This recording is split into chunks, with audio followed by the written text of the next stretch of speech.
Hey guys, Kane here, and in this video we're gonna inspect one of my buddy's formations that I had played with a couple of years back. Now I do have a cold, so if you hear me coughing and I do forget to remove it, I am sorry for that. So first things first, I do have to say that he showed me 4 replays and I'm gonna showcase one where he lost because it actually shows the flaws of his formation and rather quite well. And the person he's facing is 13 million core against 11 million of Ronin. So difference is pretty huge, as well as we have to take into consideration that the enemy he's facing has level 70 heroes, which add quite a lot of stats. And this person has like 3 or 4 research trees already maxed. So again, do keep that in mind. Majority of the time, a lot of people will lose against accounts like this, even if they weren't really that well set up. So first things first, the pets. The pet difference, Ronin is winning on it. I don't think that much, but essentially 3 levels higher. And I do think he has played some pet altar events, and pretty much people would know that I'm kind of against the pet altars since they're a huge waste of Linari, and they've already shown that they are going to increase the pet stats in terms of these 4. So I wouldn't really suggest people to waste their Linari until you have an entire pet with like full S's or almost full S's. So yeah, do keep that in mind. Majority of the time, just upgrading the pet level is just a waste of Linari. Now, I'm not saying he did that, but anything is possible. The dragon, I do believe he has 2 greater abilities, Draconic Blessing and the Dragon Scale Heart. Now, in terms of talents, he did tell me that his archers are doing the most damage, so I'm not, or I wouldn't advise him to level the tier 4 talent just because his main damage are archers, or he's making the archers do more damage. Otherwise, if his heroes were his most damage, I would highly suggest to reset and get that destruction tier to tier 4. Now, as you can see, the enemy's damage is full heroes, while his are recon archers. So that is pretty much the case. The Valerie doesn't really appear that often from all of the fights that he has showed me. So, that aside, the army. Now, I've checked his army. I do believe his Blade Masters are pretty average, same as mine. The Recon Archers are very high in attack and also not that very good in crit hit damage. The higher this number, the more chances that those Recon Archers are going to randomly one-shot heroes in the back line. Now, the other thing is, he does have a very huge attack value, so this number can be a bit lower than like 200% and still would probably one-shot heroes in the backline. However, the most ideal point of crit damage is probably over 200, so he does have to work a bit on it. All of the other stuff I do assume is pretty average. I have almost the same attack speed, maybe 20% less. And I do believe accuracy has to be a bit more. I also have below 100 as well, which is, I guess, not that very good.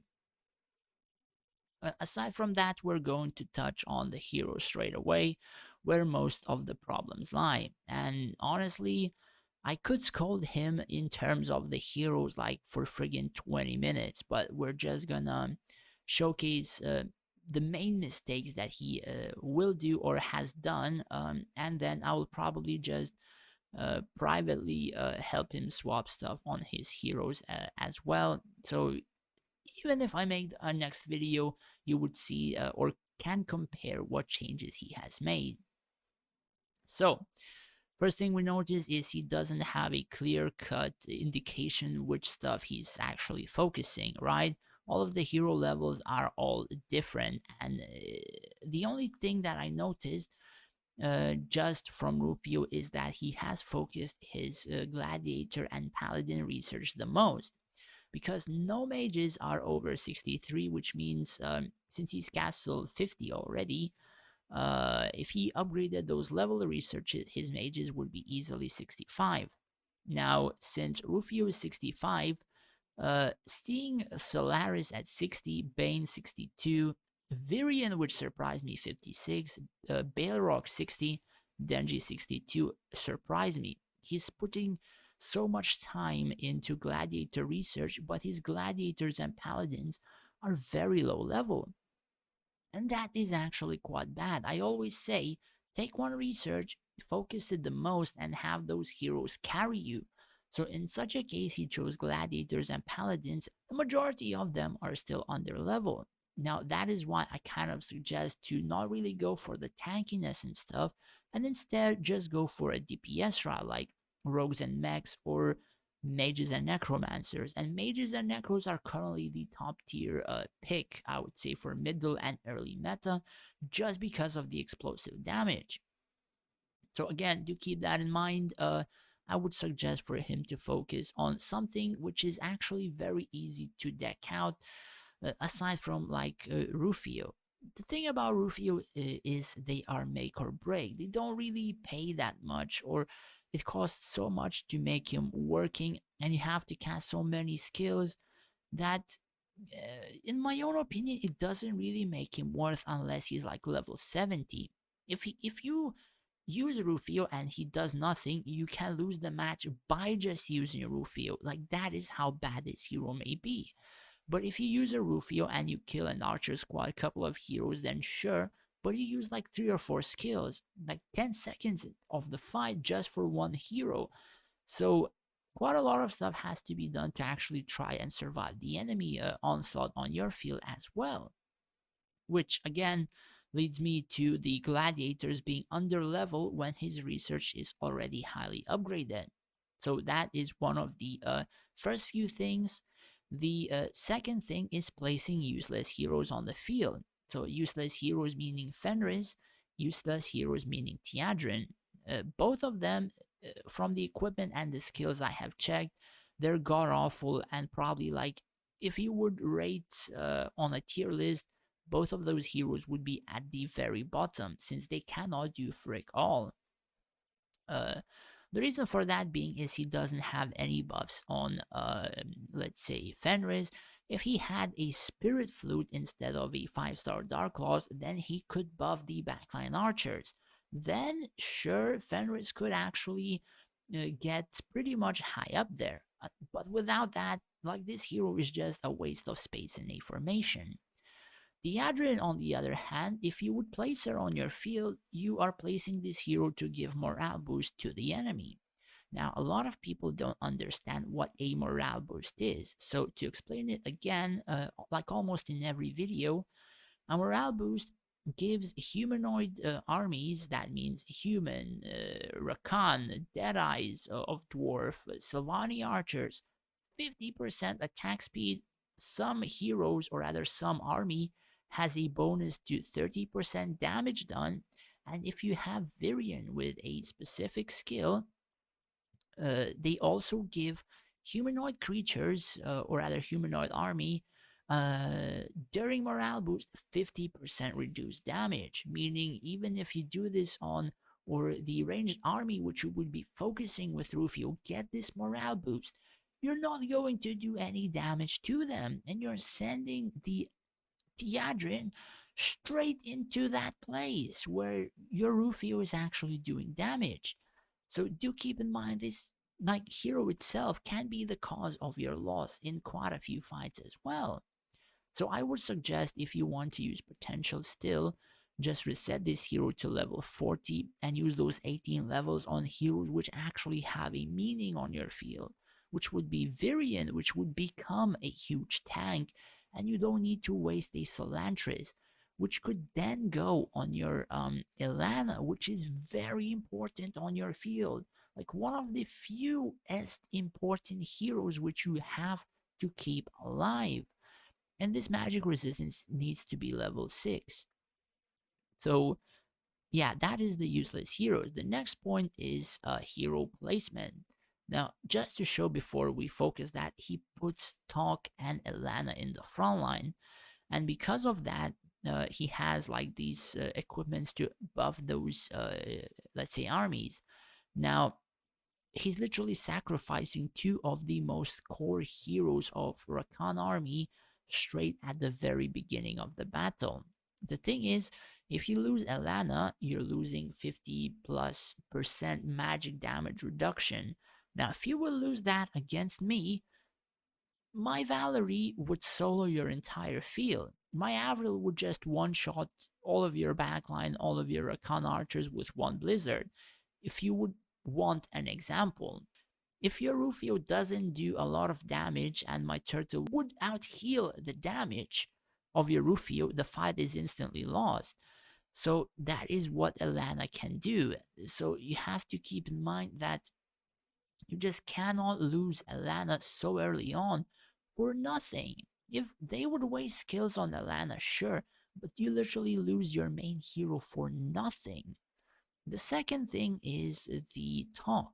Now, we have to touch on the equipment, which are very bad. He's using talk to buff the front line and also the dragon, and also the artifact to buff frontline. Now, again, talk is not a frontline hero.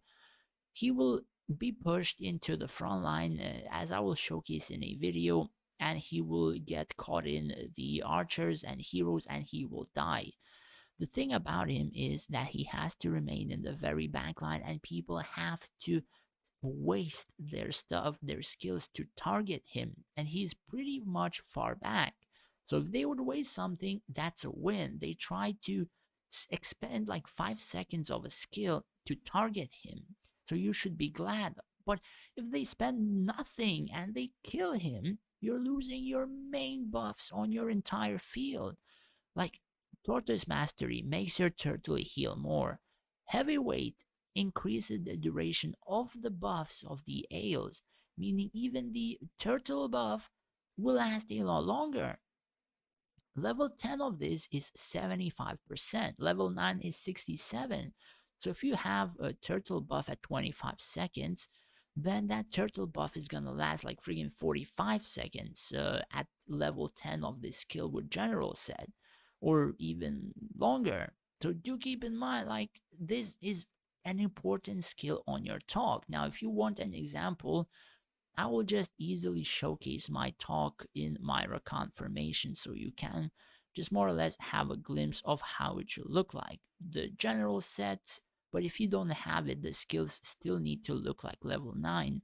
So level 10 Tortoise Mastery, level 10 Heavyweight, level 10 Feng Shui, and level 6 Prophetic Trance. Now, eventually, you will have enough ability points as you play to get 15 more ability points, and that will be fine. If you cannot level Prophetic Trance, that's fine. But these three, as a Rakan player, they have to be maxed, so do keep that in mind. Aside from that, the artifact placement is also not very good. I've checked most of those heroes, and a lot of those artifacts have to be swapped. Like, I think like 8 or 9 of them have to be swapped in total. So yeah, a lot of formation making and remaking should be in order. For example, he has Solaris with the Hellguard, which works good on heroes like Bane. Now he has Warmakers on Bane. Warmaker goes pretty well on hero like Balrog. And on Balrog, he has a Mountain Breaker Seal. Now, a Mountain Breaker Seal can be used two ways.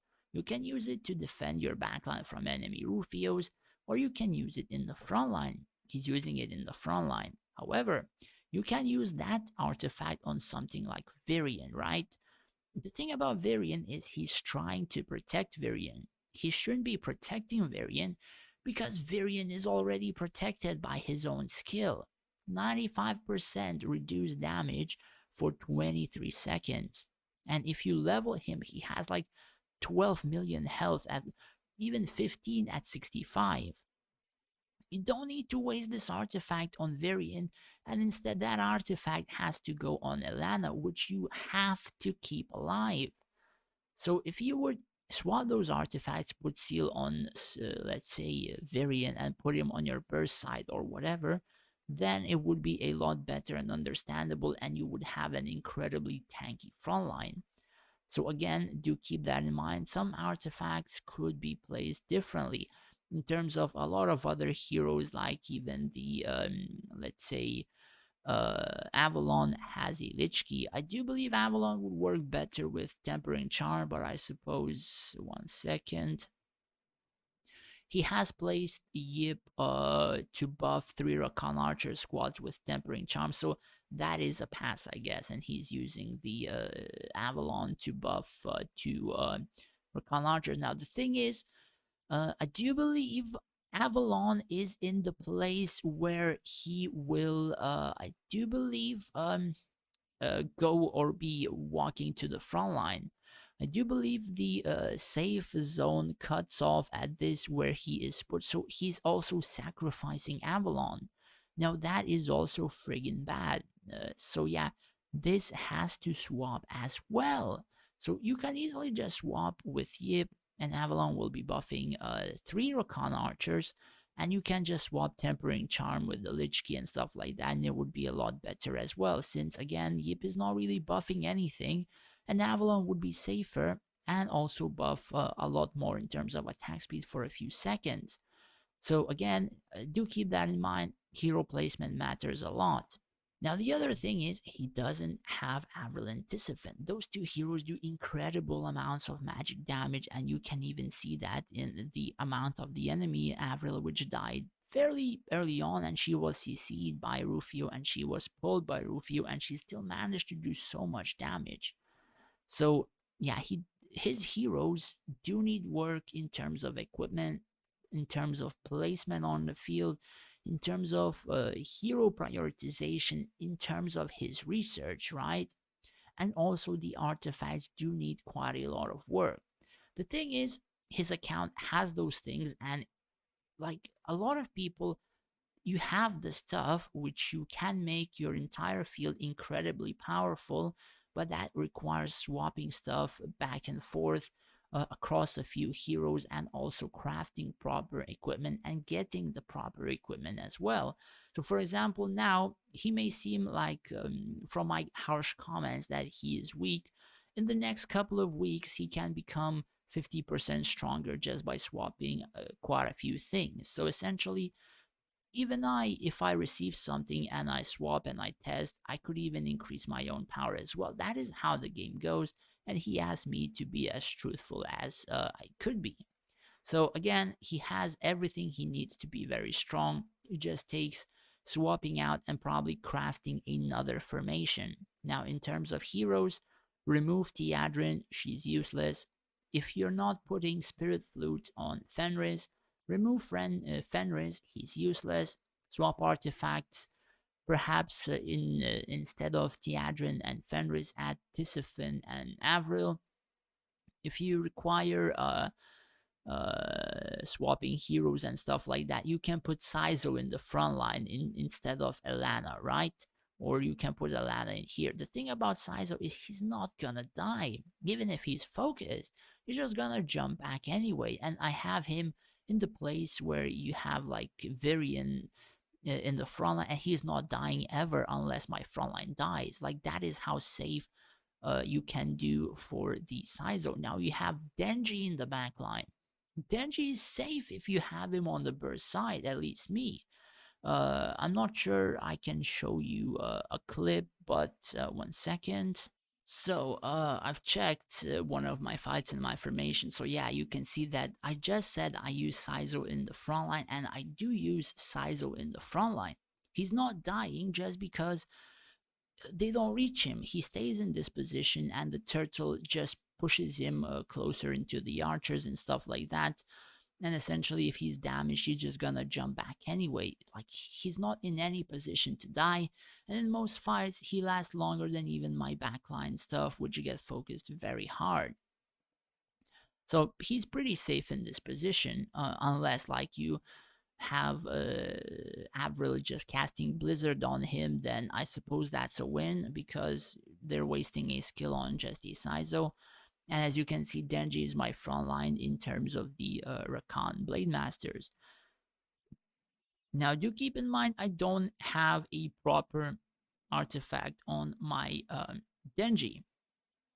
I have a Dark Claws 3-star, and I don't have any other which would increase his damage or stuff like that. He's just potential level 20 and just a buffer or like a debuffer in terms of enemy, in terms of the spin strike would weaken the armor and whatever. So do keep that in mind. You can put quite a few heroes in the front line and stuff like that. Anyways, that's pretty much it for the video. I do believe the video is already about 20 minutes long, and essentially I will try to work with him a bit in private to swap some of his stuff, and then perhaps in the future I will also do before and after, I guess, and how he would perform. Anyways, that's pretty much it for the video. If you did enjoy it or you did learn something new, please do hit that subscribe button. It would help me out a lot. Thanks for watching, guys. Take care and stay safe out there.